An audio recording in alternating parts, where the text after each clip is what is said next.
Vivimos en un mundo en constante cambio que usted merece entender, porque es imposible interpretar la realidad que vivimos sin conocer cada uno de sus colores.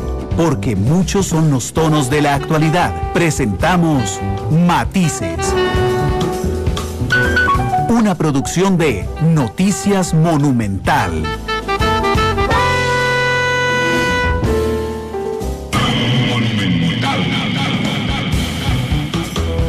La radio de Costa Rica, 2 de la tarde con 2 minutos. ¿Qué tal? Bienvenidos a Matices, este programa de Radio Monumental que analiza los temas que son noticia en Costa Rica y en el mundo. Muchas gracias por estar con nosotros. Hoy tengo el placer de contar con el coordinador y los investigadores de, para mí, el mejor diagnóstico que hay en Costa Rica, indudablemente, que le suma, y en particular 2020, le ha sumado un montón de información valiosa a Costa Rica, y es justamente el Estado de la Nación. Así es que los voy a saludar al coordinador, don Leonardo Merino. Leo, ¿cómo estás? Bienvenido a Matices, ¿qué tal? Buenas, muy buenas tardes, y un saludo a todas las personas que nos acompañan. Gracias, don Estefan Gómez, que está también con nosotros. Estefan, ¿cómo estás? Bienvenido. Gracias, buenas tardes. Gusto saludarte, Randall. Gracias. A Natalia Morales, también investigadora del Estado de la Nación. Natalia, ¿cómo estás? Bienvenida. Muy bien, muchas gracias, Randall. Un año más aquí, tratando de compartir los hallazgos. Esta es la visita anual, sí, del Estado de la Nación a Monumental. Y a Marisol Guzmán. Marisol, ¿cómo estás? Bienvenida. Tenés el micrófono silenciado. Sí, muy buenas tardes, Randall, ¿qué tal? Pues muy bien, gracias. Yo siempre en los últimos 3 años que hemos hecho el programa del Estado de la Nación, no nos alcanza el tiempo y hay que hacer un segundo programa. Si eso pasa, no importa, hacemos un segundo programa, pero hoy me puse un poco creativo y entonces hice una presentación de los 13 puntos que para mí son fundamentales de la presentación del Estado. Y yo sé que cuando yo digo 13 puntos, después de la investigación que hicieron, seguro dicen, ¿cómo 13? Después de todo lo que buscamos, pero bueno, son 13 buenísimos y los vamos a complementar. Pero antes de eso, Leonardo, este Estado de la Nación, este informe tiene una particularidad, porque no solo contemplan 2019, sino que van más allá, justamente para dibujarnos una radiografía de Costa Rica en media pandemia del COVID-19, Leo.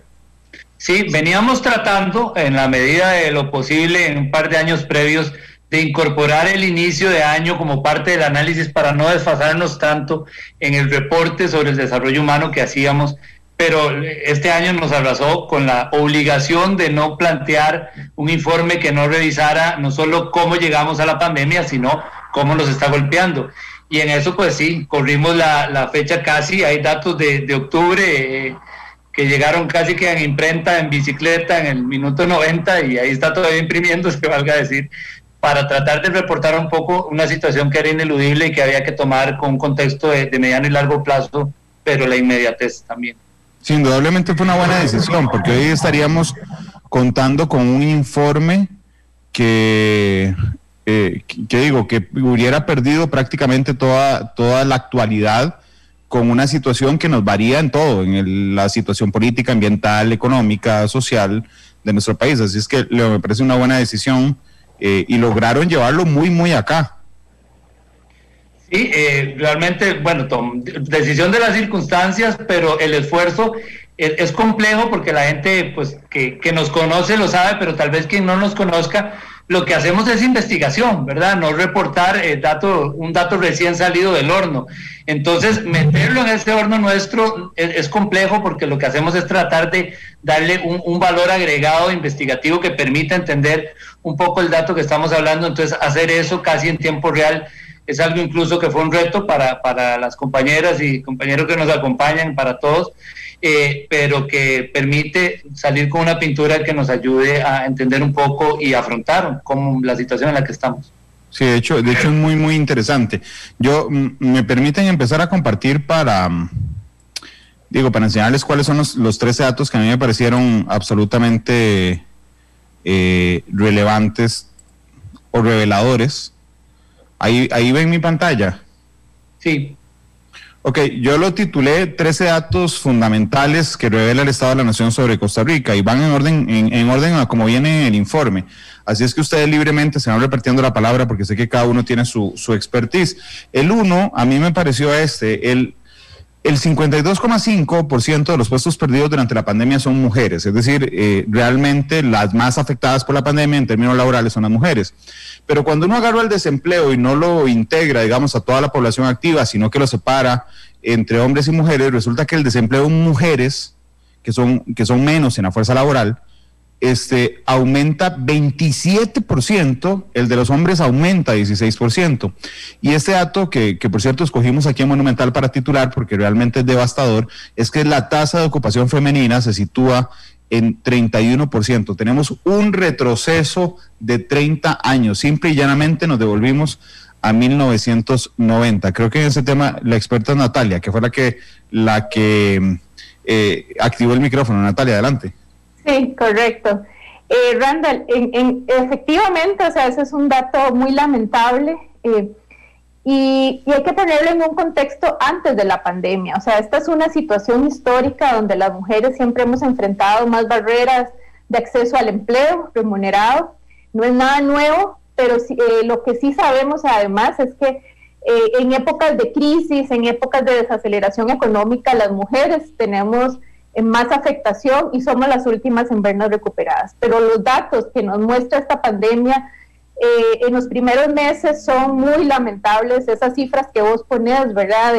De un desempleo que golpeó tanto a mujeres como a hombres, eso es innegable. O sea, yo diría que no hay grupo de población que no se haya visto afectada en mayor o menor medida, pero cuando uno ve esa intensidad de la afectación, las mujeres efectivamente nos vimos afectadas, y no solo en empleo, ¿verdad? Que yo creo que es como la parte más dolorosa. 3 de cada 10 mujeres están en condición de desempleo.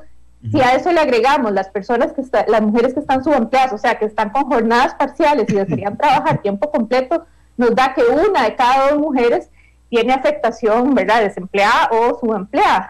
Pero a esto le unimos todo el tema de la pandemia, que tiene que ver con una carga de trabajo no remunerado, ¿verdad? Las afortunadas que mantenemos el trabajo y las podemos trabajar desde la casa, muchas de ellas tienen dobles, triples jornadas, ¿verdad? Tienen que estar atendiendo la educación de sus hijos, la educación virtual, las tareas domésticas, el almuerzo, la lavada, todo. Entonces yo sí creo que uno de los grupos, ¿verdad?, más afectados, no solo en materia laboral, sino en este marco de la pandemia, somos las mujeres.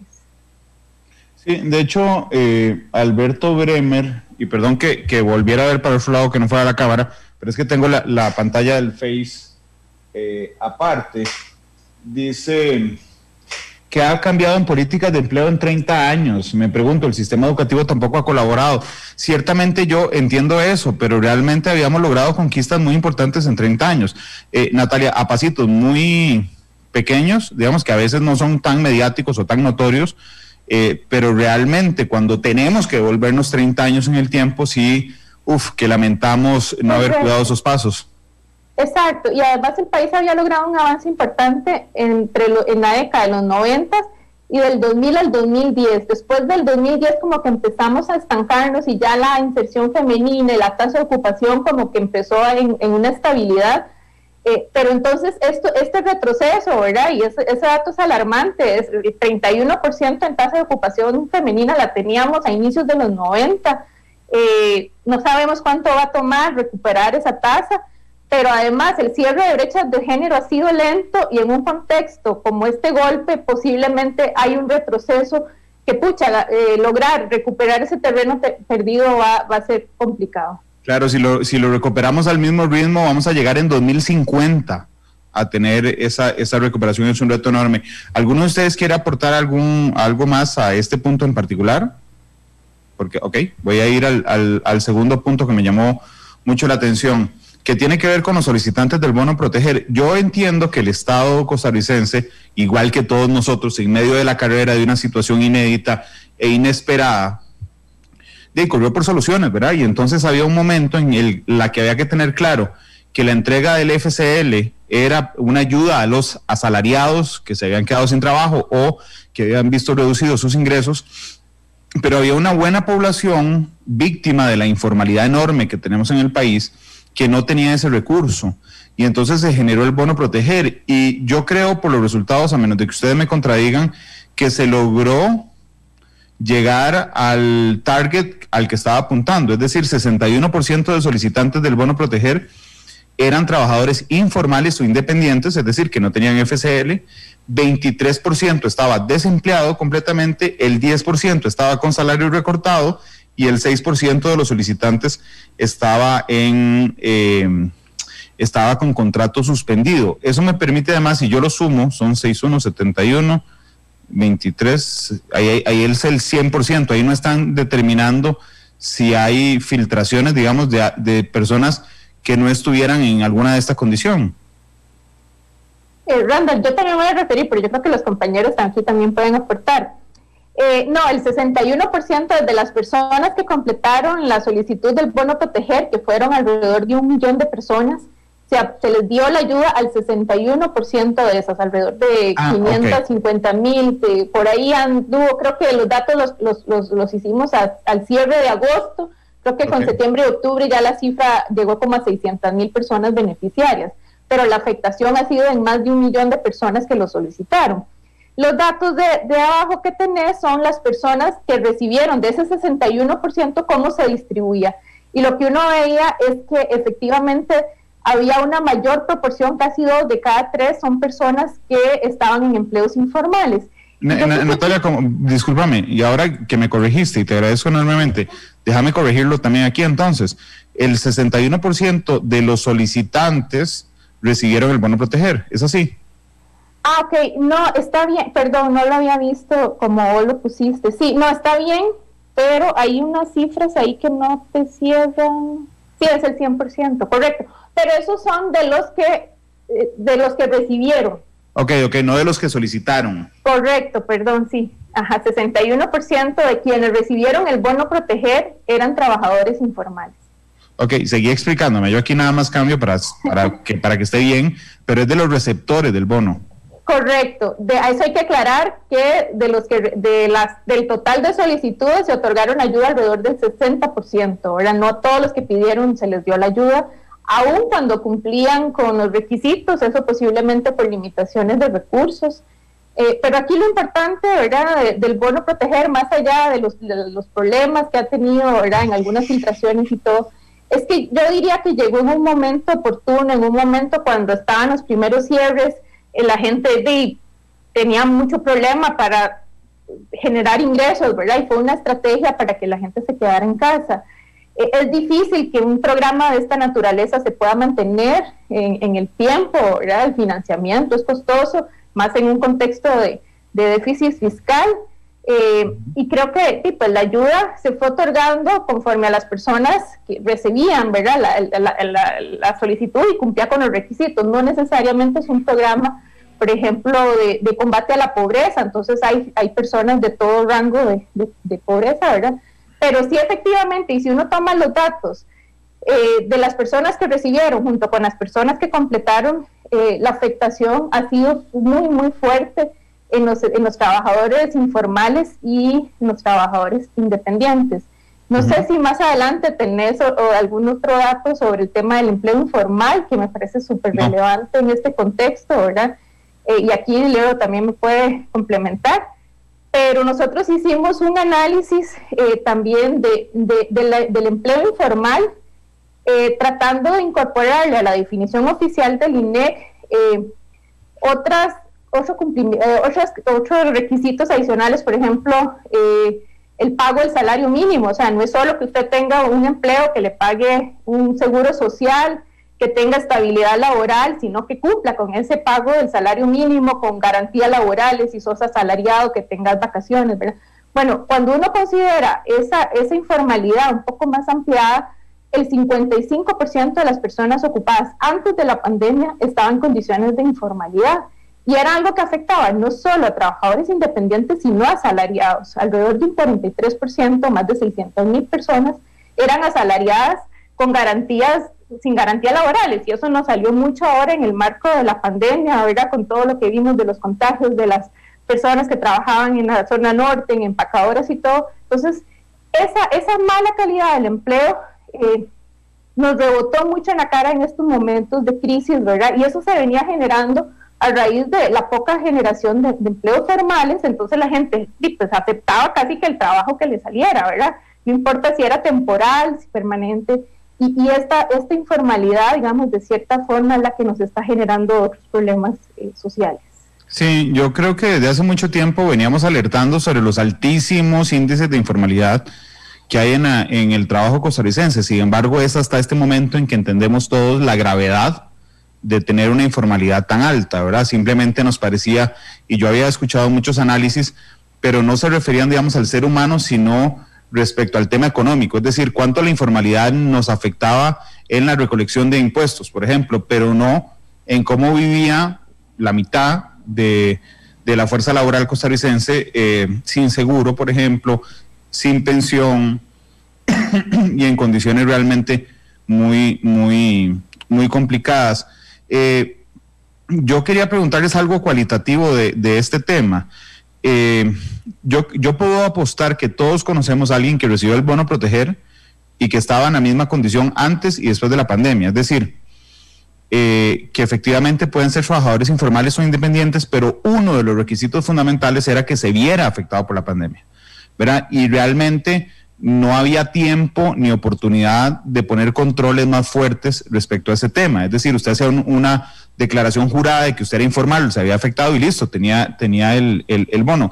Pero también hubo en las dos primeras entregas un problema, porque cuando usted cumplía ese requisito, no importaba si usted ganaba 5 millones de pesos y le bajaban el salario 25%, ¿verdad? Y llegó primero que alguien que ganaba 300,000 y le recortaron la mitad, porque el que hizo la solicitud primero, aunque ganara 5 millones de pesos, no había, digamos, una priorización en las primeras dos entregas del que ganaba menos.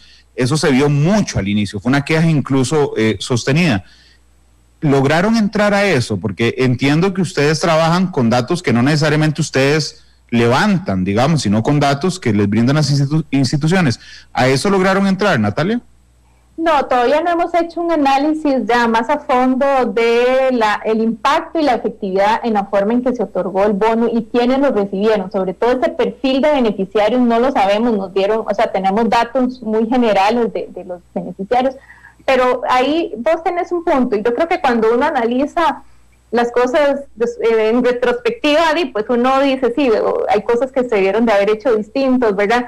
Pero en aquel momento era la forma en que, la estrategia en que el Estado encontró para que la gente se quedara en la casa. Yo ahí sí coincido con vos en el sentido de que no hubo una priorización, sino si las personas cumplían con el requisito, se les otorgaba sin importar su nivel de ingreso. No era un programa de combate a la pobreza, y eso está claro, pero yo sí creo que si habían recursos limitados, digamos, había que tener algún criterio de priorización, pero en aquel momento era como complicado decidir a quién dárselo y a quién no, ¿verdad? Posiblemente si el gobierno lo tuviera que aplicar ahora, lo aplicaría con otros controles de calidad, ¿verdad? Pero en aquel momento era la estrategia. Creo que tampoco la dimensión, ¿verdad?, de que más de 1 millón de personas solicitaran ayuda, creo que la afectación era mucho más generalizada de la que en aquel momento, digamos, se percibía.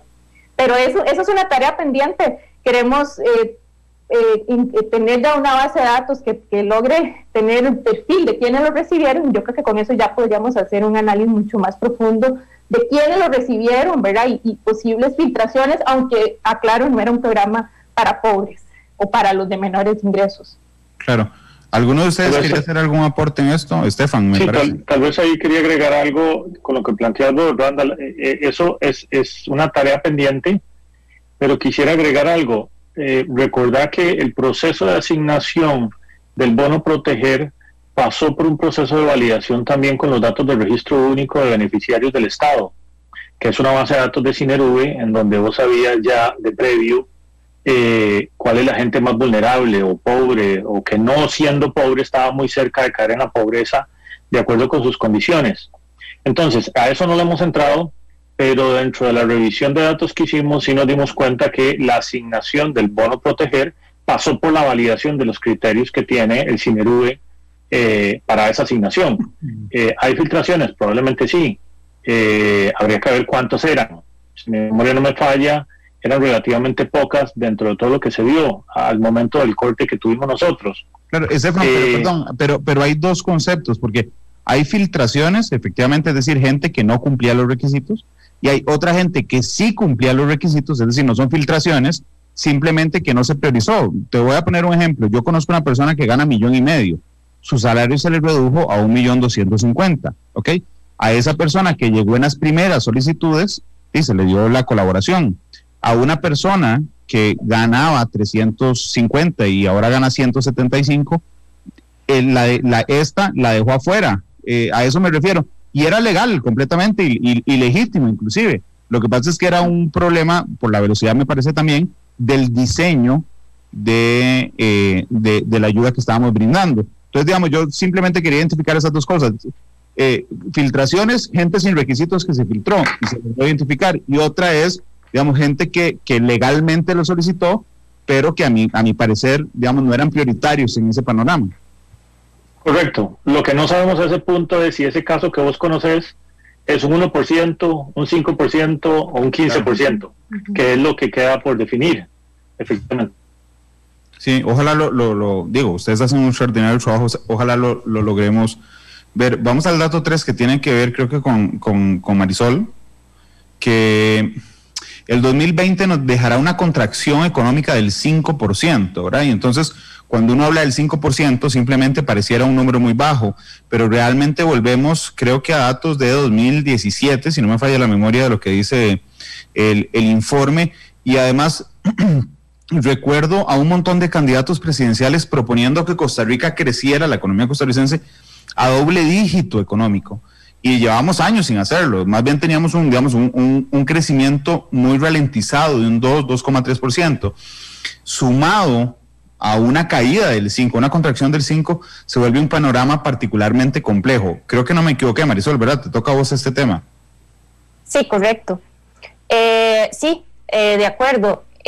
Aquí tal vez hay dos aspectos muy, muy importantes. Lo primero es que, pues sí, se dio una contracción de una magnitud muy, muy fuerte, ¿verdad? Nos lleva a un nivel de producto del 2017, pero además, en términos de crecimiento, que es justamente lo que usted mencionaba, desde la crisis del 2008-2009, el crecimiento ha sido relativamente bajo, o sea, la tendencia del crecimiento es relativamente bajo. No hemos visto un periodo verdadero de recuperación. La estructura productiva tiene una serie de características, además, que han, digamos, que perpetuado un poco esta tendencia. Justamente, uno de estos aspectos es que la economía es bastante dual, ¿verdad? Tenemos un sector de la economía que sí crece, digamos, a 2 dígitos, especialmente sectores asociados a lo que es el régimen especial, ¿verdad? Lo que son zonas francas y demás, pero tenemos el resto de la economía que durante el 2019 vio un crecimiento bastante bajo, incluso en algunos periodos de decrecimiento. Entonces, todas estas características se suman, digamos, a un impacto de un shock ya específico a partir de marzo. Entonces, lo que veíamos es realmente un enfermo que se enferma aún más, ¿verdad? Casi teníamos un crecimiento inercial, me parece, es decir, la economía crecía porque sí, porque seguía caminando, digamos, de alguna manera, pero no era que habíamos logrado acelerarla.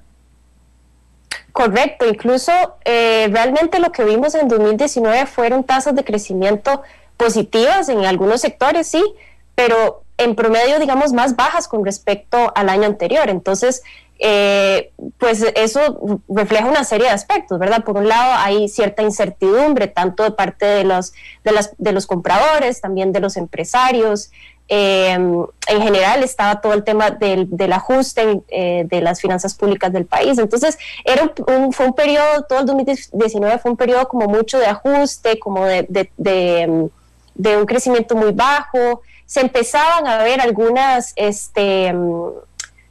como signos de recuperación en algunas partes, especialmente también en actividades más de este régimen especial, que uno ya empezaba a ver unas cifras un poco más positivas a partir de enero y febrero del 2020, pero por supuesto que no eran suficientes y no era un escenario ideal, digamos, para afrontar una crisis. De hecho, es muy distinto al escenario con el que nos enfrentamos a la crisis del 2008-2009, ¿verdad? Donde la economía estaba bastante recalentada, con un crecimiento bastante amplio, ¿verdad? Es una situación bastante opuesta a ese entonces. De hecho, teníamos un superávit, si no me falla la memoria, del 0.52%, que era, digamos, suficiente para darnos el lujo, si me permiten la palabra, de inyectarle, digamos, gasto a la economía, jugar con algún déficit sostenido para alimentarlo.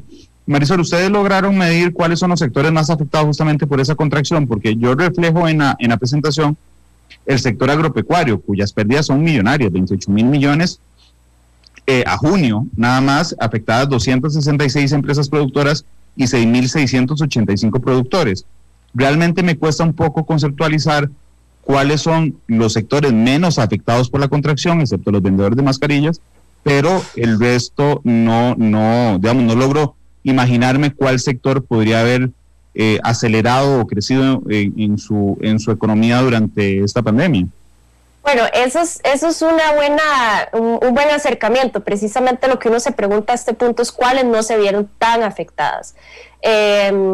Con mayor, digamos, intensidad son los sectores, digamos, que por sus características tenían menos posibilidades de recuperarse rápido, una menor resiliencia, que son pues actividades relacionadas con el alojamiento y la comida, ¿verdad? Todo lo que tiene que ver con el turismo, también sectores de comercio.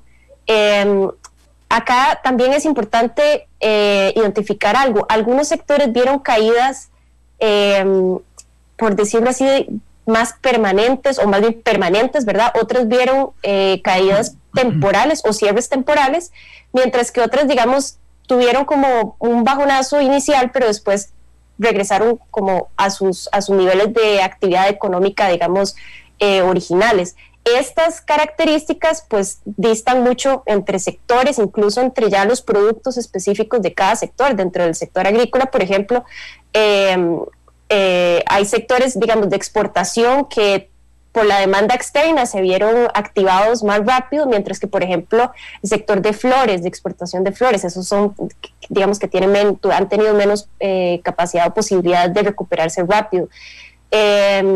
Específicamente los sectores que tienen que ver con telecomunicaciones, por ejemplo, esos no se vieron, o sea, no presentaron tasas de crecimiento, al contrario, tuvieron tasas positivas, al menos en el periodo que nosotros logramos analizar hasta septiembre más o menos de este año. Entonces, pues los impactos fueron diferenciados, no fueron homogéneos en todas las áreas, algunos más profundos que otros y algunos más durante más tiempo que otros, ¿verdad? Entonces, eso incluso va a ser, es un aspecto que hay que llegarle un poco más, con mayor profundidad ya para una próxima edición, ¿verdad? Un análisis un poco más, que dé todavía más claridad sobre qué características han definido el nivel de afectación de cada uno. El dato 4 a mí me llamó mucho la atención, pero también les confieso que me costó aprehenderlo, porque primero porque es inédito, es decir, no se había hecho un esfuerzo así, y segundo porque realmente, digamos, pensar en algo tan abstracto y concretizarlo es muy difícil. Y es que la red productiva nacional es altamente dependiente de la región central GAM y del sector comercio y transporte, y hay un dato que brindan que la región central GAM tiene el registro más alto de ventas. Alrededor del 76% del total de ventas en el 2017 se genera en esta región. Es decir, no sé, hay un sector en el país, un sector alejado del GAM, ¿verdad?, que depende del GAM para producir, cuando me parece que lo que ustedes plantean, y si no me corrigen por favor, es que lo más deseable, ¿verdad?, es que prácticamente haya un equilibrio respecto a mantener la producción sin depender tanto del centro del país, Marisol. Sí, tal vez para contextualizar un poco esta información, estos son todos los datos de las compras y las ventas que se registran en el registro de variables económicas que se llama el REVEC del Banco Central. Eso quiere decir que son únicamente las transacciones del sector formal y privado, ¿verdad? Pero también reconocemos que son las bases precisamente de la actividad económica del país, ¿verdad? Es la mayor parte de la actividad de este país. Entonces, tomando eso en cuenta, lo que nosotros identificamos es que la mayor parte de la actividad económica, sin importar por dónde se origine, pasa por la región central. Es decir, mucho de lo que produce la región Chorotega, a fin de cuentas, se vende a la región central, o mucho de lo que demanda la región Chorotega se compra a la región central, ¿verdad? Contrario a lo que uno quisiera de que, por ejemplo, a nivel local, dentro de la misma región, se den estos niveles de actividad importantes. Ahora, claro, ¿por qué esto es tan relevante? Nosotros vimos que se dio una paralización en la actividad económica producto, digamos, de las medidas necesarias para la contención del COVID, y eso lleva a una paralización de la GAM inmediatamente. ¿Qué pasó? Eso se tradujo rápidamente al resto de las regiones. ¿Por qué? Precisamente por esta gran dependencia, ¿verdad? Si uno digamos, piensa en estos mercados locales, de qué manera los fortalecemos, y de qué manera los hacemos menos dependientes de la GAM, pues eso ya es una pista o un punto muy importante en términos, digamos, de reconstrucción de la economía, para hacer economías un poco más resilientes, ¿verdad? ¿Cómo hacemos para que entonces la región Chorotega se hable también con la región Huetar Norte y que entre ellos, digamos, haya un mercado un poco más directo, y que no sea que, lo que se vende de la GAM y luego de la GAM se vuelve a redistribuir hasta otra región, ¿verdad? Entonces, ¿cómo hacemos para que esta red productiva sea mucho más densa fuera de la región central? Creo que voy con Leo, pero le recuerdo que cualquiera de ustedes puede participar porque sé que conocen la totalidad de los datos. Entre febrero y mayo de 2020 el consumo residencial de agua aumentó un 11%. Ya teníamos prepandemia la afectación de, no sé cómo se llaman, los pozos de agua, de donde la IA extrae el agua. Muchos habían caído ya de hecho a un nivel casi en cero, y eso obligó a buscar otros pozos más profundos y era más complicado. Y en ese contexto aumentamos solo de febrero a mayo un 11% el consumo de agua residencial, porque además a todos nos mandaban a lavarnos las manos, Leo. Sí, hay varios problemas unidos en ese hallazgo, porque es relevante entender de qué año veníamos de un año seco, ¿verdad? Particularmente más seco por el paso del fenómeno del Niño previamente, que había bajado niveles de agua de por sí de manera natural, y además los niveles de presión de la población caen en un momento complicado en el cual no solamente la gente está probablemente más en la vivienda de lo normal durante ese periodo, incluso probablemente ahora, sino que además con el tema del consumo de agua como una tarea casi sanitaria obligatoria y compleja.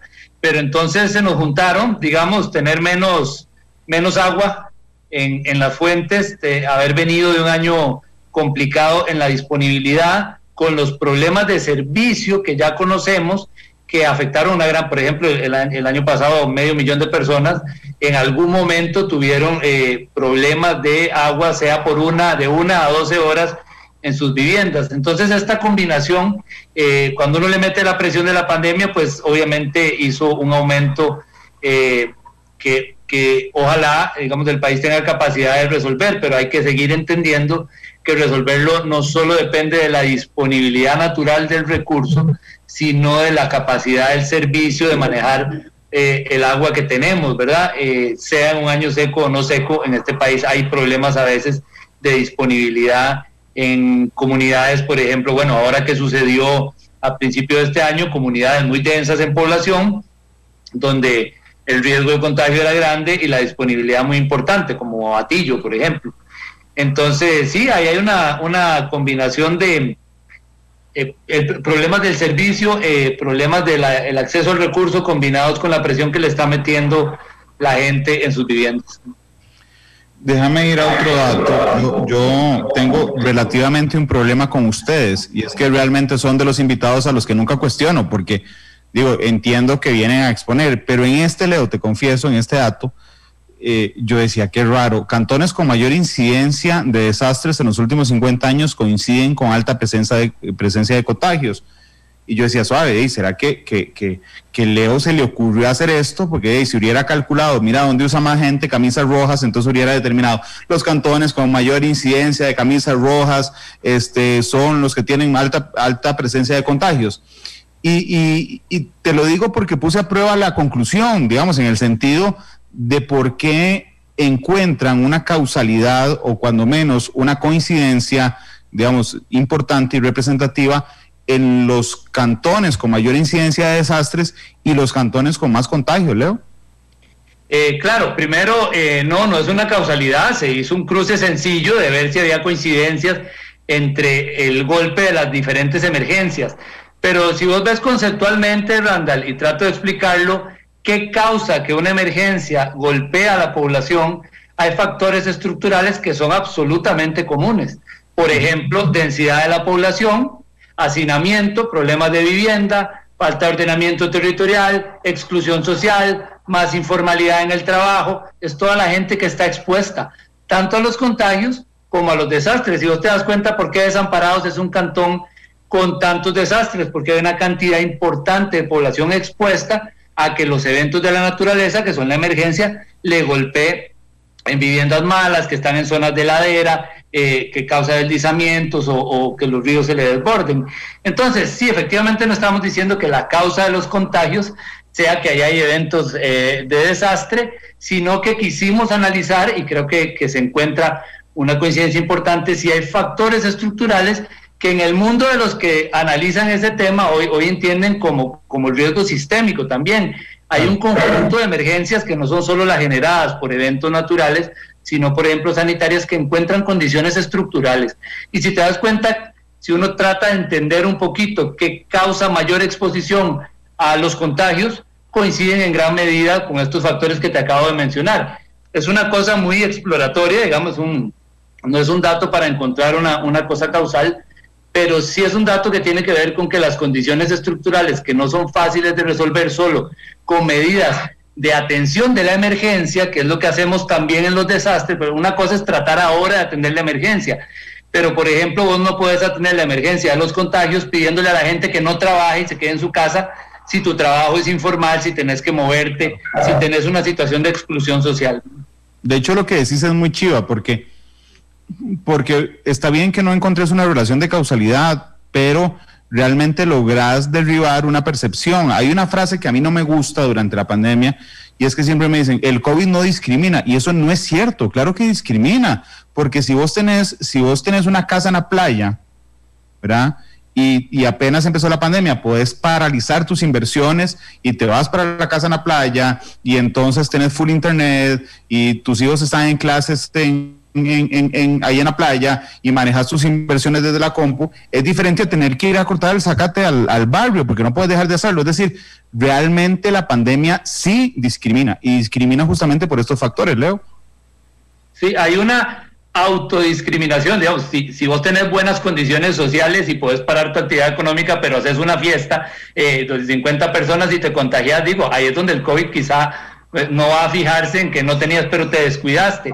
Pero las condiciones que te hacen a vos tener que ir a trabajar y después volver a un barrio donde 100 personas han salido a trabajar, han regresado y están 2 o 3 por habitación, ¿verdad? Algo que ya, por cierto, Natalia, si no me equivoco, y Pamela al principio publicaron varias cosas sobre estas diferencias sociales con las que encontramos la pandemia. Sí, eso son condiciones estructurales que causan un efecto similar en que vos estés expuesto también a que una lluvia fuerte en noviembre se te convierta en una casa inundada o en un deslizamiento o en la pérdida de tu vida. No te va a pasar en otras condiciones. Este otro punto, el 7, me llamó mucho la atención. Y necesito que me lo expliquen. Cuanto más eficientes son los motores de los vehículos nuevos para disminuir la concentración de monóxido de carbono que nos mata, es decir, que nos hace daño a los seres humanos, más altos son los niveles de concentración de dióxido de carbono que genera el calentamiento global. Yo no lo sabía, o sea, yo realmente dije, los carros nuevos deben ser chivísimas, disminuyen el monóxido de carbono, los residuos de hidrocarburos, pero no tenía idea que se generaba dióxido de carbono. Pero además me pareció muy interesante lo que ustedes encontraron, de que entendiendo que los carros de diésel son los que más aportan a los contaminantes, son los que tienen controles más laxos. Y entonces ahora lo estamos hablando aquí en el almuerzo, por cierto, que entonces la solución no es obligar a la gente o impulsar a la gente a que cambie de carro por uno nuevo, sino que cambie la modalidad de transporte para que haya menos carros. Lo dijiste todo, no sé qué querés que te explique. Creo que lo que quiero es que me des trabajo ahí, porque me queda más... No, mentira, estoy vacilando. Sí, Lo que quiero saber es cómo le llegaron a esto, Leo, y por qué se produce dióxido de carbono.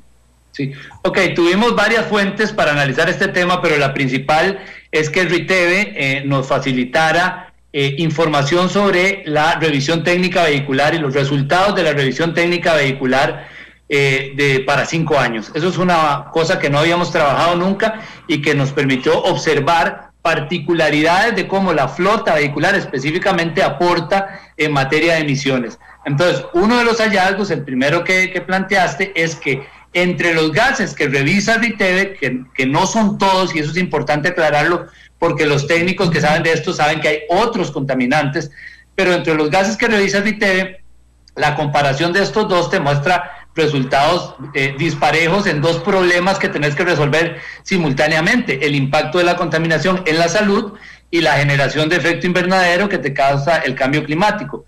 Efectivamente, los motores más nuevos logran controlar más eficientemente el monóxido de carbono, transformándolo en concentraciones de dióxido de carbono. Entonces, a la vez que lográs, conforme más nuevos son los vehículos, reducir esa concentración, es la concentración que aparece en la medición del vehículo, en la revisión, tiene una concentración más alta de CO2, que es el que le estamos sumando nosotros dentro de nuestras tareas nacionales que queremos reducir al efecto del cambio climático, ¿no? Entonces eso es lo que te demuestra lo que dijiste mejor que yo. El reto fundamental ahí no es solamente pensar en la modernización, ¿verdad?, el avance tecnológico, que es algo necesario, sino en un cambio modal que te saque la gran apuesta por vehículos. Aunque sean muchos vehículos nuevos, te están impidiendo resolver el problema de las emisiones. Ese es uno. Y el otro que planteaste es diferente, es una estimación de las emisiones específicamente de CO2 a partir del consumo de combustible de los vehículos, que te demuestran que el 20% de los vehículos, que son los diésel, te generan la mitad del CO2 que tiramos al aire. Entonces, bueno, obviamente lo que los técnicos dicen, estos son camiones grandes, buses, camiones de carga que ocupan mucha energía, pero también, es decir, ocupan quemar combustible, pero también eso te demuestra que en la mitad de nuestro problema estamos teniendo parámetros laxos desactualizados como por 20 años, son los que salen mejor, ¿verdad? Pasan mal la prueba de emisiones, estos que son más viejos que los vehículos de los automóviles particulares. Entonces ahí hay un objetivo de política, ¿verdad? Tenés que ponerle un poco de atención. Sí, pero digo, lograste contestarme, pero realmente no lo sabía. Para disminuir el monóxido de carbono, que es un átomo de oxígeno, ¿verdad?, con un átomo de carbono, vos le inyectás oxígeno y entonces lo que generas es dióxido de carbono. Es decir, dejas de hacerlo venenoso para mí, ¿verdad?, pero lo convertís en veneno para el planeta, en términos generales. Porque yo puedo apostarte que la gente que tiene la posibilidad de tener un carro nuevo se siente súper bien con el ambiente, porque tal vez no tenía la idea que esa disminución del monóxido le está generando un aumento en la concentración del dióxido de carbono. Sí, es así, y además hay que sumarle otro elemento. Incluso si el carro es muy nuevo y logra que su dióxido de carbono sea poquito, el problema es de masa. Vos tenés aquí la mayor cantidad de kilómetros recorridos en el país son vehículos particulares, que son los que más unidades hay. Entonces, aunque fueran muy eficientes los motores, con la tecnología de combustión, que sigue siendo la tecnología antigua, pero que tenemos a flor de día, está generando en masa una cantidad importante que hay que trabajar. Por eso el problema es reducir esa flota y cambiar de modo. Por eso, entonces lo que necesitamos no es que la gente renueve carros, eso nos pone un reto de política pública. No es que la gente renueve el carro, es que la gente deje de usar el carro y tener, por lo tanto, un sistema de transporte público más adecuado y todo esto. Correcto. Déjame ver cuál es el dato que sigue, esta otra. Ahí sigo yo, voy a acaparar un poquito. Sí, ya me di cuenta, sí, es la costumbre, Leo. 78% del área construida no está cubierta por planes de ordenamiento territorial. Realmente Costa Rica es un absoluto desorden. Pero además en ese desorden existen riesgos, porque el 38% de todas las construcciones se localizan en zonas de alta frecuencia de desastres por eventos naturales entre 2010 y 2019. Sí, nosotros tuvimos por primera vez, tuvimos el año pasado, pero lo usamos para las estadísticas básicas, pero hacer investigación con bases de datos georreferenciadas de construcciones, es decir, el puntito en el territorio donde están 350,000 construcciones para 4 años nos permitió hacer este ejercicio, que fue crear un índice que comparara las condiciones del cantón donde aparecen con la construcción, ¿no? Y entre las cosas que medimos era si había ordenamiento territorial, si había alta frecuencia de desastres y si había acceso a servicios. Y efectivamente la conclusión principal es esa. Primero, que 1 de cada 4 metros cuadrados que se están construyendo están en malas condiciones, es decir, son las que tienen las condiciones más desfavorables para una construcción, un desarrollo inmobiliario más sostenible. Y entre esas condiciones está, estar en lugares donde seguimos construyendo sin una herramienta que tenga guía de a dónde se puede hacer qué y con qué criterios, que es lo que el ordenamiento territorial pretende hacer. Y si lo comparas solo con la capa, digamos, de frecuencia de desastres, seguimos construyendo una parte importante en zonas donde hay alta frecuencia de desastres también. Ok, creo que el 9 también, creo que el 9 también es tuyo, sí, que es en las zonas donde hay una alta congestión vial, tiende a existir también un alto contagio de COVID-19. Yo te felicito, ese es Estefan. Estefan, te felicito porque por primera vez el gobierno tiene un dato de esto. Se lo pregunté al presidente de la Comisión Nacional de Emergencias, se lo pregunté al ministro de Salud hace un par de semanas. El presidente de la Comisión Nacional de Emergencias me dijo no existe el dato. El ministro de Salud dice sí existe, pero nadie se los va a dar. Y ustedes finalmente, ayer, yo estoy seguro que el ministro de Salud respiró y el presidente de la Comisión Nacional de Emergencia, porque ustedes nos dijeron a todos los incrédulos, señores, sí hay una relación entre la cantidad de gente que circula en un lugar y la cantidad de contagios. Estefan. Sí, Randall, yo te diría que más que por dicha para el gobierno, por dicha para el país, porque en el fondo esto es un tema de decisión que nos afecta a todos. Claro, Estefan, perdón, pero hoy te interrumpí 2 veces, perdón, pero todavía la semana pasada, cuando nos decía el ministro de Comunicación que la restricción sí servía, nos decía, ¿por qué han bajado los accidentes? Y seguíamos otra vez en el divorcio entre COVID y restricción, hasta que ustedes llegan. Sí, entiendo ese punto completamente. Y de hecho, al inicio de la pandemia, uno de los, digamos, de lo que nos planteamos como el programa Estado de la Nación era cómo abordar los temas de la pandemia desde diversos ángulos. Uno de ellos fue precisamente este. Y lo primero que hicimos fue ir a evaluar y revisar qué es lo que estaban haciendo otros países que fueron afectados por la pandemia de primero, Europa, por ejemplo, Italia, España, Alemania, ciudades de China. Entonces, entendiendo cómo es que ellos estaban analizando la movilidad de las personas en medio de la pandemia, es que echamos a andar un modelo de análisis que se alimenta con más de 255 millones de registros de Waze, y eso nos permitió ver la movilidad de las personas en todo el territorio, en segmentos de 100 metros a lo largo de la pandemia y antes, para poder compararlo. ¿Por qué Waze? Y ahí quisiera explicar brevemente, porque alguna gente nos ha dicho, bueno, es que Waze solo dice si yo ando en carro. No, eso no es cierto. Waze es una plataforma, una aplicación que tenemos en el teléfono y que se alimenta de diversas formas. Una de ellas es cuando nosotros decimos que hay, por ejemplo, una presa, efectivamente, una congestión, y ahí decimos si la congestión es leve, mediana o muy fuerte. Pero Waze también recolecta información de nuestros teléfonos celulares, aunque nosotros no abramos la aplicación. Y eso es muy importante, porque eso es lo que se llama el Internet de las cosas, ¿verdad? Entonces, en nuestros teléfonos celulares, nosotros realmente tenemos un sensor de información que constantemente está enviando datos que nosotros estamos dando gratis y que nos están leyendo por dónde nos movemos. Waze, Google, Apple, todas estas empresas realmente recolectan esa información y la registran de esa forma. Entonces, ¿por qué digo esto? Porque tenemos microdatos. Eso nos permite ver cómo se está moviendo la gente. ¿Es perfecta? No, no es perfecta, pero es un estimado muy cercano a esos flujos de movilización. Te decía que son más de 255 millones de registros. Tuvimos que usar grandes computadores para poder analizar esto. ¿Qué encontramos concretamente?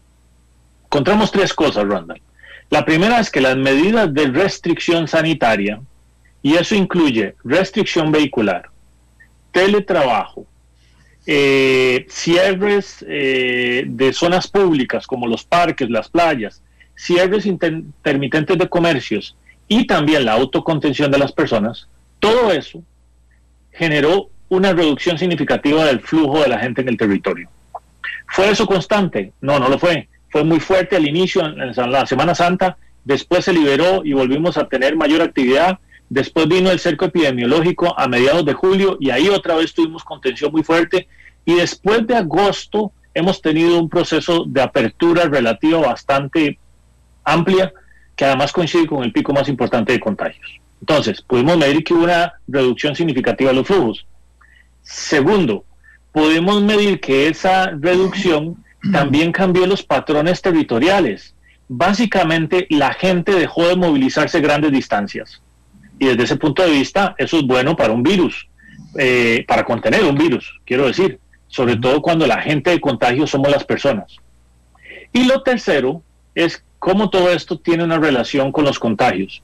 Y ahí corrimos modelos de regresión y lo que encontramos es que efectivamente hay variables como la movilidad, medida por Waze, que fue la que te acabo de decir, pero también otras como por ejemplo la densidad poblacional, el porcentaje de población no asegurada en los cantones, es decir, gente que tiene trabajos vulnerables o que no tiene condiciones de salud adecuadas porque no tiene seguro social, la cantidad de patentes por cantón, que es una aproximación de actividad económica, y la movilidad intercantonal, es decir, la proporción de gente que sale de su cantón para ir a trabajar. Todas esas variables están asociadas con mayor casos de contagio. Y esto lo pego con lo que acabas de decir. No es cierto que el virus no discrimina. Estos datos lo que muestran es que la gente que no tiene seguro social, que están en puestos informales o que tienen problemas de salud, tienden también a obtener, digamos, mayores tasas de contagio.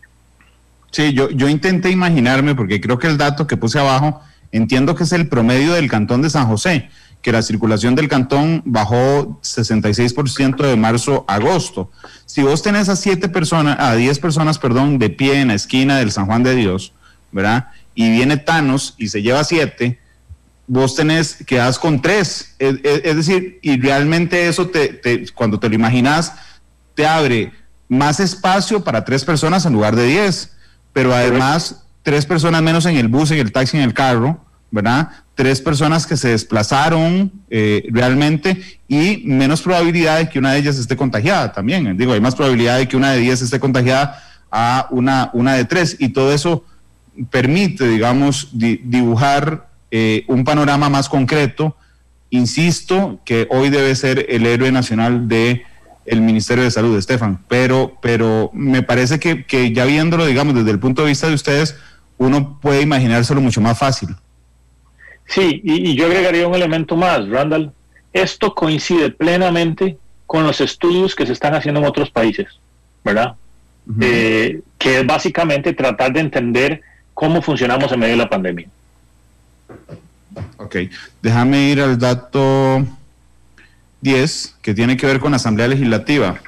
Hoy tuve una discusión de este punto de ustedes, por cierto, porque dice, esta Asamblea Legislativa ha aprobado la mayor cantidad de leyes sustantivas en 34 años, es decir, 1986.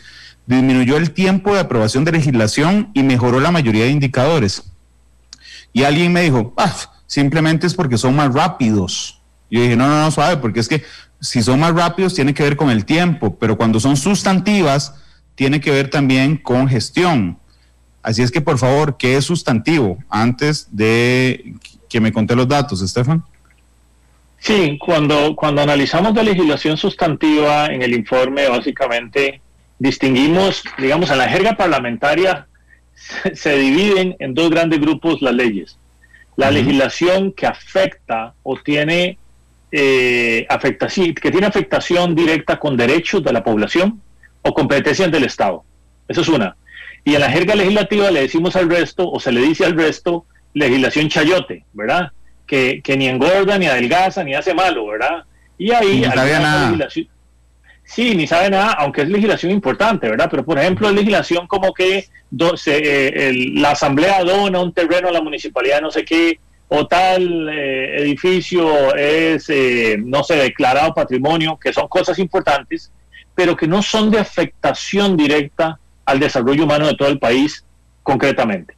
Entonces, cuando hablamos de legislación sustantiva, estamos hablando de esas leyes que cambian, digamos, en términos de desarrollo humano. Y dentro de esas, este año se aprobaron varias, algunas de ellas que tuvieron relación directamente con la pandemia y que además se aprobaron en tiempo récord, ¿verdad?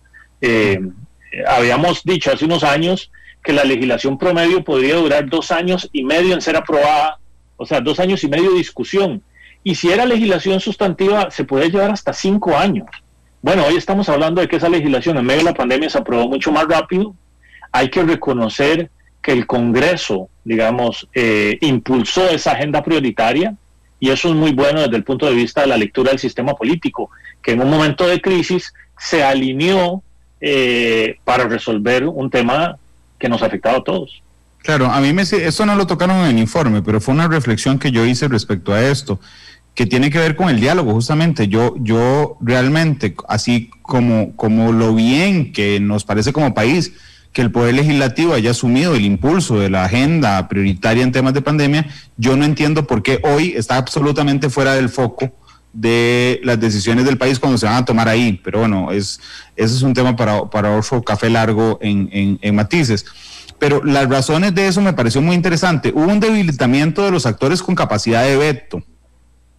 Lo que me parece a mí es un agotamiento, además de un sistema, digamos, de vetos eternos.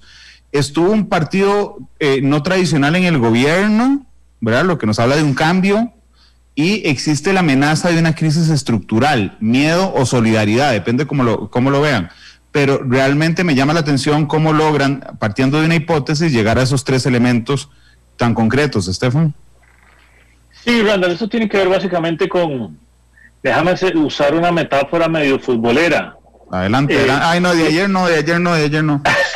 No voy a hablar Estefan de ayer. es herediano. No voy a hablar de ayer, lo prometo. Pero gracias. Tiene que ver con cómo los actores o los jugadores se habían posicionado, digamos, en el terreno de juego, ¿no? ¿Qué quiero decir con esto? En el Congreso. Y las cuotas de poder que esos partidos políticos habían tenido ha cambiado en los últimos 10 años, digamos, y particularmente en este. Te doy 2 temas muy concretos. El Partido de Acción Ciudadana, que hoy es gobierno, típicamente había sido partido de oposición. Y como partido de oposición fue muy fuerte haciendo oposición, y oposición muy dura, dicho sea de paso. Bueno, ese partido se movió hoy a gobierno, y desde ese punto de vista su rol es totalmente distinto. De hecho, no es ningún secreto que partidos de oposición hoy le han criticado al partido de gobierno posiciones que en otro momento criticó como oposición, ¿verdad? Eso es desapareció el partido más jodido en oposición. Si lo querés ver así, aunque yo diría que la oposición ha sido jodida en el buen sentido de la palabra, o sea, ejerciendo control varios partidos. Pero eso me lleva a mi segundo argumento, o al segundo argumento del informe, y es que hay otros partidos que, no siendo gobierno, salieron del espectro o redujeron sus cuotas. Por ejemplo, el Movimiento Libertario, que era una oposición muy fuerte, y eso es claro, digamos, quienes conocen la dinámica legislativa saben que el Movimiento Libertario era un mecanismo de control para bien y para mal, dependiendo de dónde estabas, pero también algunos otros partidos como el Frente Amplio, ¿verdad?, que redujeron su cuota, digamos, de diputados. Y así entonces el capítulo va repasando cómo fue que cambió ese posicionamiento de los jugadores en el juego político, y eso significó en el fondo, digamos, una reducción de los poderes de veto en términos reales, ¿verdad? La capacidad de bloquear la agenda legislativa, en el fondo. Y si a eso le pones que, digamos, hubo menos propensión a atravesar el bus, por ponerlo de alguna forma, si a eso le agregas que vino la pandemia con una gran amenaza y una crisis, y que existía una coalición funcional en el Congreso previamente, pues se alinearon las fichas para que la agenda legislativa se aflojara y avanzara mucho más rápido. De hecho, de lo más rápido que ocurrió en los últimos años. Déjame ir al dato 11, que me hace particularmente feliz. Y te digo particularmente feliz porque fue el primer argumento en 8 años que encuentro para cuestionarlos, y los cuestiono con muchísimo respeto. Pero no entiendo de dónde sacaron esto. Yo hoy cuando lo leí, porque les confieso, lo leí en la mañana, el informe, Dice, las políticas para atender esta crisis se han aprobado con apego a las reglas establecidas en la Constitución Política y han sido ejecutadas por medio de instituciones públicas con las potestades y competencias para hacerlo. ¿Okay? Normalmente, cuando ustedes hacen una afirmación de este tipo, surge al revés, surge de los datos y hacen la afirmación. En a menos de que tengamos versiones diferentes de la Constitución Política y de la Ley de Emergencias, existen serias dudas de constitucionalistas muy reconocidos de que se hayan guardado las medidas necesarias legales para dictar, por ejemplo, las restricciones que se han dictado. Y por eso quería que me explicaran, porque no encontré razón, o no entiendo la razón, de colocar un párrafo tan concreto de análisis jurídico en un informe que está lleno de datos como los que hacen ustedes. Sí, tal vez te cuento cómo se construyó el dato, y eso no significa, y déjame hacer esa aclaración, que todas las decisiones no estén sujetas a impugnación jurídica. De hecho, parte de que estén en apego a la Constitución Política es que cualquiera de esas decisiones puede ser impugnada jurídicamente. Y eso es parte del respeto a la Constitución, porque acordate que uno rompe la Constitución cuando se le dan superpoderes a alguna autoridad que no están contenidos en el sistema de pesos y contrapesos, ¿verdad? Entonces, ¿qué es lo que ocurrió en medio de la pandemia? Recordad que nuestro Estado es como una cebolla, por capas, ¿verdad? Tenemos institucionalidad. Y que dan ganas de llorar. En eso tener la mejor metáfora. Que a veces dan ganas de llorar, totalmente de acuerdo. Pero otras veces nos blindan, como en este caso, que es este párrafo, nos blindan contra salidas autoritarias en momentos de crisis, que dicho sea de paso, en medio de la pandemia han sido relativamente comunes en el mundo. De hecho, hay centros de investigación en el mundo que se han dado la tarea solo de analizar cómo se han movido a regímenes autoritarios o decisiones autoritarias los países en medio de la pandemia. Bueno, nuestro Estado en forma de cebolla no nos permite eso. ¿Por qué? Porque tenemos un Estado central que aglutina, todos los ministerios, después las instituciones autónomas, que es una segunda capa, y después todos los órganos desconcentrados. ¿Qué encontramos? La gran mayoría de las decisiones que se han tomado en medio de la pandemia, y para eso revisamos todos los decretos presidenciales y las medidas que se han tomado en una base de datos, la gran mayoría de esas decisiones fueron tomadas con participación del Ejecutivo, el Ministerio de Salud, la Comisión Nacional de Emergencias y la Caja Costarricense de Seguro Social. De hecho, hay un grafiquito bien interesante. Cuando vos ves los tamaños, en el fondo la mayoría de esas decisiones fueron los entes del sistema de salud o competentemente políticos para echar a andar todas estas decisiones y protocolos de salud, como los decretos ejecutivos que ocupan el refrendo del ministro de Salud. ¿Qué significa eso, Randall? Que se activaron los cuerpos técnicos. Y eso es lo que uno quiere en momentos de una crisis, que los técnicos, los especialistas en salud, en pandemias, por ejemplo, la Comisión Nacional de Emergencias, en protocolos, sean los que le den forma a ello. ¿Significa esto que todo ha sido perfecto? No, eso nosotros no lo evaluamos. Lo que queremos decir es que no hubo ninguna institución, actor, que tuviera superpoderes que pasaran por encima de la Constitución. Y eso es central, repito, porque en otros países sí ha ocurrido eso. Ok, déjame ver si te entendí para no ponerme intenso. Pero entonces tiene que ver con esto. Ok, ustedes revisaron, vamos a ver, la restricción de vehicular de un mes. Ok, ¿está planteado en un decreto? Sí, está planteado en un decreto. Eso digamos, está pegado a la ley. Ok, ¿está firmada por el jerarca de la institución que tiene la legitimidad para hacer eso? Sí, efectivamente. ¿Tiene el respaldo del presidente? Sí. ¿Tiene las vías institucionales para atacarlo? Es decir, Sala Cuarta, contencioso. Sí, sí lo tiene. Es decir, está pegado a nuestro cuerpo jurídico. Si esa medida, que es la gran discusión que hay, si esa medida la podía tomar el Ejecutivo por más de 5 días o tenía que pasar por la Asamblea, ya ese es un tema de fondo, digamos, jurídico. Pero tiene todos los elementos, ¿verdad?, para que en medio de nuestro sistema político y jurídico se ataque, se cuestione y empiece a regir. Eso fue lo que revisaron, Estefan, entonces. Eso fue la primera parte, o sea, sí, tiene todas las características para que sea controlado. Digamos, vos fácilmente podrías declarar o poner un recurso de inconstitucionalidad sobre estas medidas, como ya ocurrió, dicho sea de paso. Claro. Como por ejemplo... No es que amaneció y me puse una gorra para atrás y dije, construyame un hospital aquí en la esquina. Esa es la diferencia. Exactamente, exacta. Pero además hay una segunda. Cuando vamos a ver la frecuencia de las instituciones que se activaron, las instituciones que más se activaron en medio de esta pandemia fueron las relacionadas con el tema de salud o la Comisión Nacional de Emergencias, ¿verdad? Y eso es, digamos, eso es también muy importante. Déjame ir al dato 12, que creo que también tiene que ver con vos. Sí, la fragilidad y la volatilidad. A mí me digo, es que aquí me pareció una de cal y una de arena, que era muy chiva todo, pero con cuidado. La fragilidad y la volatilidad de la situación actual, debido a los fundamentos que caracterizan a la dinámica política de Costa Rica desde inicios de siglo, que es igual a una cebolla también, porque dan ganas de llorar, no se pueden descartar que el sistema político entre en un periodo turbulento, dada la vulnerabilidad a la que está expuesta el país. De hecho, hemos ido notando cómo al principio, digamos, de la pandemia había cierto consenso o cierto permiso de grupos políticos para ceder en algunas decisiones en medio de una crisis muy compleja que se ha ido apagando, digamos, esa elegancia de ceder algunas cosas por un mayor control, un mayor ambiente de confrontación e inevitablemente un inicio de ambiente electoral.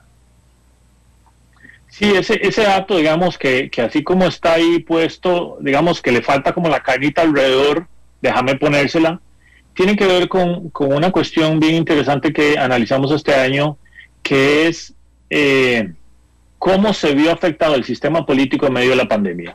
Uh-huh. Son pruebas de estrés. Es decir, cuando usted tiene un sistema político y cuando usted tiene crecimiento económico, hay pocos pobres, hay poca desigualdad y todo el mundo vive bien, el sistema político en general es bien evaluado, en general no está sometido a pruebas de estrés. Cámbiale usted algunos de estos elementos y empieza a generar los elementos de crisis económica, social, por ejemplo ambiental, y empieza a someter al sistema político a pruebas de estrés. ¿Qué es lo que ha estado ocurriendo en el mundo en medio de la pandemia? Algunos sistemas políticos no han aguantado esas pruebas de estrés y se han visto afectados, digamos, los fundamentos de la gente hacia la democracia. El contrato social, digamos. Bueno, contrato social, han habido protestas muy fuertes, que aquí también han ido aumentando, dicho sea de paso, pero hay gente que ha cuestionado la democracia como sistema en medio de la pandemia. En Costa Rica no. Lo que hicimos fue analizar y darle seguimiento a ver si en medio de la pandemia la gente decía, no, hay que darle superpoderes al presidente, por ejemplo, o hay que, no sé, hacer alguna otra cosa antisistema. Nada de eso. Lo que demostramos con este dato, que le falta un poco lo que está detrás, es que los sistemas de apoyo a la democracia se han mantenido altos durante la pandemia. Han bajado entre abril y agosto, sin duda alguna, pero siguen estando más altos que durante los últimos años. Y eso es bueno, porque el sistema político está siendo sometido a esta prueba de estrés en medio de la pandemia y la gente todavía no es antisistema. ¿Significa que estamos curados? Y eso es lo que dice ese dato que tenés ahí. No estamos curados. De hecho, la conflictividad está aumentando en los últimos meses, como también está aumentando en otros países. Ayer justamente leía que en Berlín, Alemania, que ha sido uno de los países que mejor ha contenido la pandemia, hubo fuertes protestas en contra de las restricciones que impuso el gobierno y que el gobierno dijo que se iban a mantener por 5 meses más. Sí. Entonces, en medio de este contexto turbulento mundial, el sistema político de Costa Rica ha aguantado las pruebas de estrés, pero no estamos vacunados, por ejemplo, con discursos populistas, sobre todo pensando que en los próximos meses inician las precampañas, ¿verdad? Veamos el último dato que yo saqué, que estoy emocionadísimo porque es la primera vez en 8 años que termino mis preguntas con ustedes en un solo programa. Que es las comunidades que exhiben menores niveles de asistencia a las urnas durante las elecciones municipales en el país son aquellas que poseen mayor desigualdad salarial entre sus votantes. Eso me llamó mucho la atención porque la lógica le diría, si usted está tan mal, ¿verdad? Porque hay una diferenciación salarial muy fuerte, por ejemplo, en su cantón, entonces debería ser más proactivo para tener incidencia en las decisiones de su cantón. Y aquí notamos lo contrario. ¿Qué fue lo que pasó? Lo que pasó ahí es que tenemos unos patrones de participación electoral a nivel local que son distintos a los niveles nacionales, ¿verdad? Es decir, a nivel local, las zonas que participan menos son las zonas urbanas, ¿verdad? Son las zonas densamente pobladas, los centros de la ciudad. el gran área metropolitana o el Valle Central casi no vota en elecciones municipales. Vota más la gente de la periferia. Y resulta que en estas zonas, que es donde vivimos nosotros básicamente, es donde hay mayor desigualdad salarial. Es donde están las mayores distancias en términos de desigualdad social en el país. Y eso genera un conflicto serio, ¿verdad? Porque en el fondo, estos datos lo que te están mostrando es una historia, Randall, y es que en estas zonas de alta desigualdad social y económica, el gobierno local no está haciendo la vía institucional para canalizar esos problemas. Entonces, el gobierno local en nuestras zonas es el que resuelve la alcantarilla, el que resuelve la carretera, pero ¿por qué no vincular al gobierno social, al gobierno local en nuestras ciudades principales con políticas de empleo, con políticas de redistribución de la riqueza, con políticas de conexión y de mejorar la economía local, por ejemplo? Eso es lo que muestra ese dato en el fondo.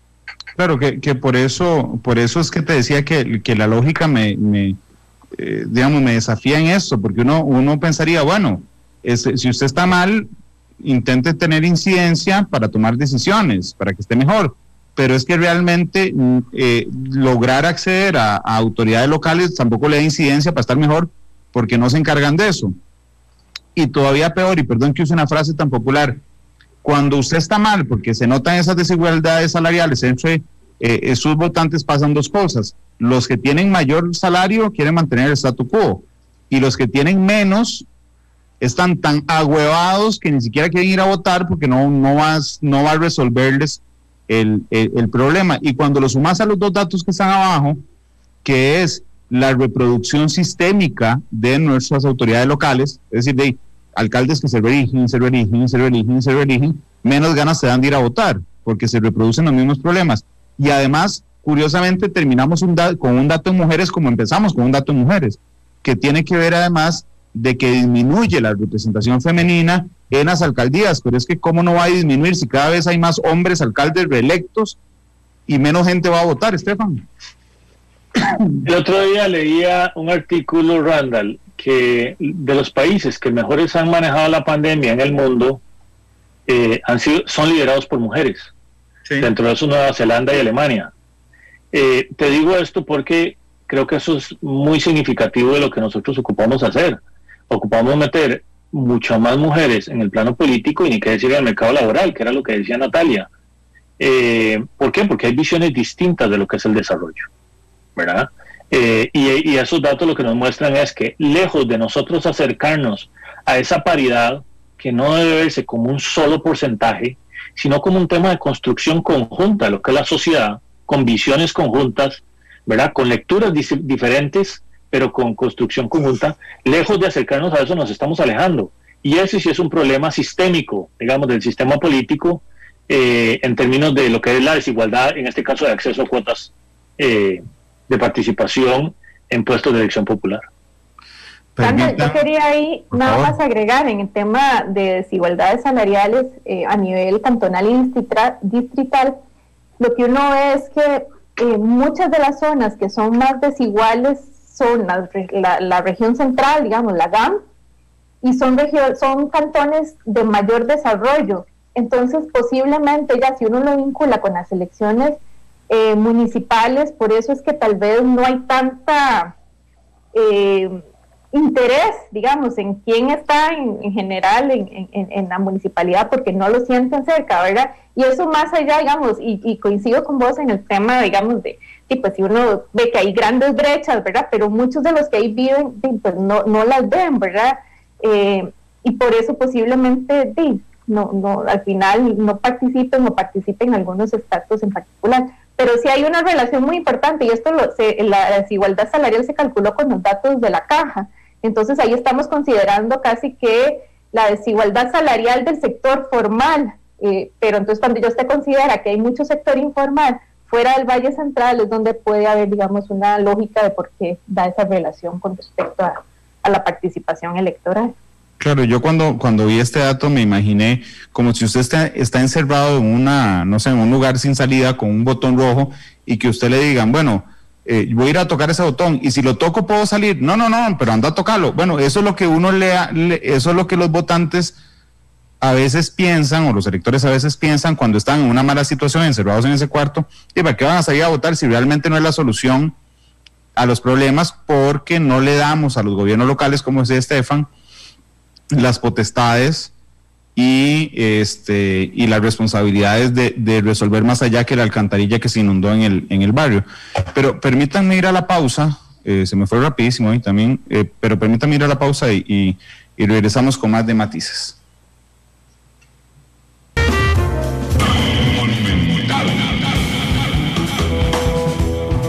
La radio de Costa Rica a 3 de la tarde con 27 minutos. Yo quiero agradecerle a todos los representantes que me acompañaron hoy del Estado de la Nación, porque realmente en una era en la que los datos cada vez son más despreciados por autoridades y público para tomar decisión, y creo que eso es muy lamentable, ¿verdad? Contar con los datos siempre es muy rico no solo para tomar decisiones en temas de política pública, sino para entender, digamos, el contexto y las implicaciones que tienen las cosas que están pasando. Antes de pedirle la canción, que ya sé que le va a tocar a Marisol escogerla, les voy a pedir un cierre de 30 segundos cada uno desde el sector que lo plantearon. Voy a empezar por Marisol. En el tema económico, los datos son muy duros, son muy complejos, pero ¿qué salida estructural hay a que dentro de un año no estemos otra vez aquí hablando de números todavía peores, Marisol?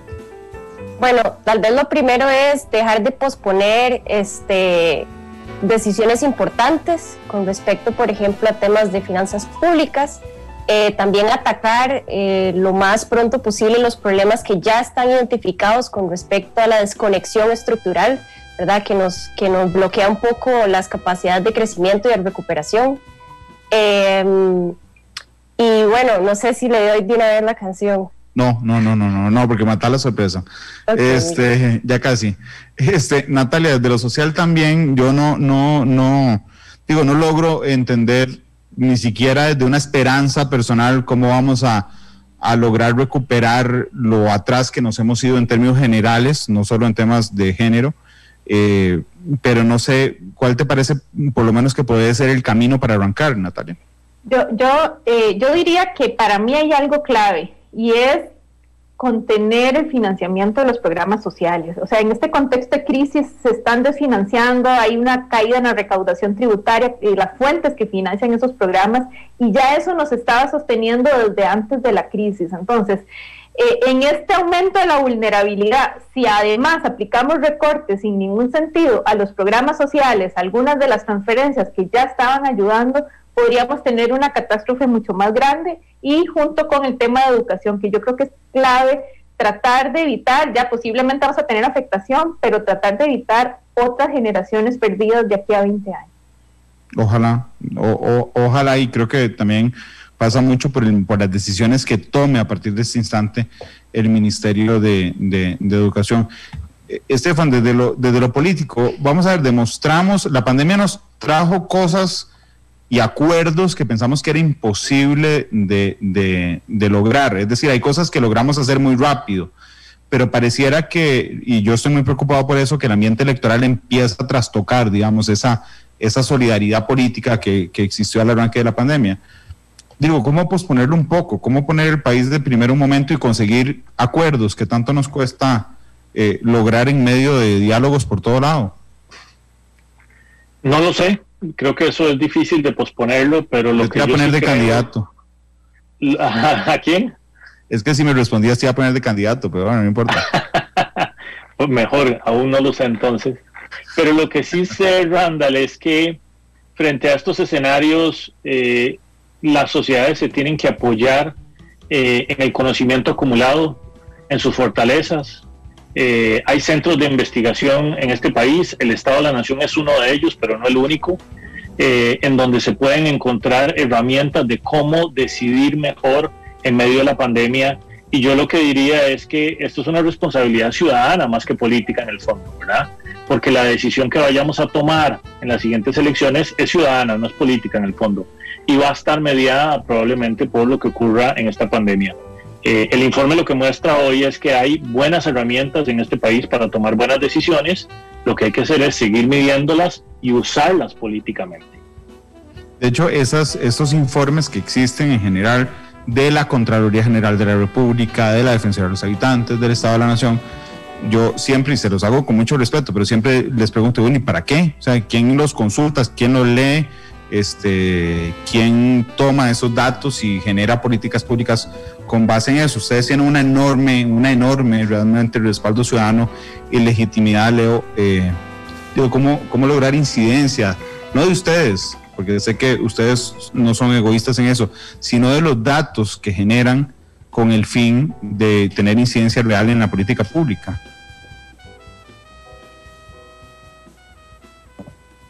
Perdón, yo. Bueno, primero, a mí me gusta recordar una cosa, ya Estefan dijo una y vos otra. El Estado de la Nación no es la verdad, la santa palabra, el único diagnóstico, el recetario, o, ¿verdad?, el non plus ultra, como dicen. El esfuerzo de investigación tiene la limitación de ser un trabajo académico que da información, pero no es un tomador de decisiones, pero también la virtud precisamente de trabajar esa información con un ojo no partidario, no para un sector económico, sino tratando de tener en la gente el foco conceptual nuestro, que es el desarrollo humano, ¿no?, que es las oportunidades, las capacidades de la gente. Siendo así, nosotros nos entendemos como una herramienta ciudadana. No nos medimos solamente en cuánto logramos soplar al oído de un gobierno qué hacer o darle una herramienta.